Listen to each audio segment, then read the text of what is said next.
2019 തെരഞ്ഞെടുപ്പിൽ അന്ന് CPIയുടെ ശ്രീ സുനീറാണ് സ്ഥാനാർത്ഥി.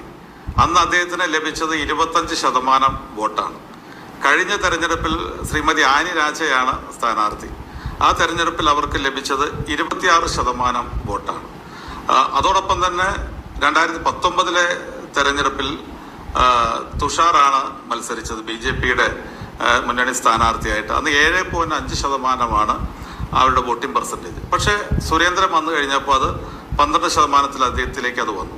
ഈ തെരഞ്ഞെടുപ്പിൽ ഉണ്ടാകാൻ പോകുന്നത് ഈ BJPയുടെയും CPMൻ്റെയും പ്രവർത്തനങ്ങൾ ഇന്ന് കഴിഞ്ഞ ഈ 2 തെരഞ്ഞെടുപ്പുകളും വിലയിരുത്തുമ്പോൾ നമുക്ക് പ്രകടമായിട്ട് കാണാനേ കഴിഞ്ഞിരുന്നില്ല എന്ന് നിങ്ങൾക്കൊക്കെ ബോധ്യമുള്ള കാര്യമാണ്. അപ്പോൾ സ്വാഭാവികമായും 20-22% കൂടുതൽ വോട്ട് ഒരു കാരണവശാലും ഇടതുപക്ഷ സ്ഥാനാർത്ഥിക്ക് ലഭിക്കില്ല. 2019 ലഭിച്ച 7.5% വോട്ട് ഏറി വന്നു കഴിഞ്ഞാൽ 8%-8%-ത്തിലേക്ക് BJPക്ക് ഇത്തവണ വോട്ട് ലഭിക്കുകയുള്ളൂ. അപ്പം അങ്ങനെ വരുമ്പോൾ ഏതാണ്ട് രാഹുൽ ഗാന്ധിക്ക് 65%-ഓളം വോട്ടാണ് 2019 ലഭിച്ചെങ്കിൽ ഇത്തവണ ശ്രീമതി പ്രിയങ്ക ഗാന്ധിക്ക് വോട്ട് ചെയ്തതിൻ്റെ 68%-ഓളം വോട്ട് ശ്രീമതി പ്രിയങ്ക ഗാന്ധിക്ക് ലഭിക്കുന്ന ഒരു സാഹചര്യം വരും.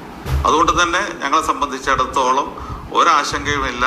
2019 ഭൂരിപക്ഷം ഈ തെരഞ്ഞെടുപ്പിൽ ശ്രീമതി പ്രിയങ്ക ഗാന്ധിക്ക് ഉണ്ടാകും. നമുക്ക് 23-ാം തീയതി വരെ കാത്തിരിക്കേണ്ട കാര്യമുള്ളൂ, കൂടുതൽ പറയേണ്ട കാര്യമില്ല. അങ്ങനെ വോട്ട് പെട്ടിയിലായ സാഹചര്യത്തിൽ ഇല്ലാത്തൊരു കണക്കല്ല. ഞങ്ങൾ വ്യക്തമായി കാര്യങ്ങൾ പഠിച്ച് ഈ വോട്ട് കുറഞ്ഞ സാഹചര്യം കൂടി വിലയിരുത്തിക്കൊണ്ടാണ് ഇത്തരം ഒരു നിഗമനത്തിൽ എത്തി.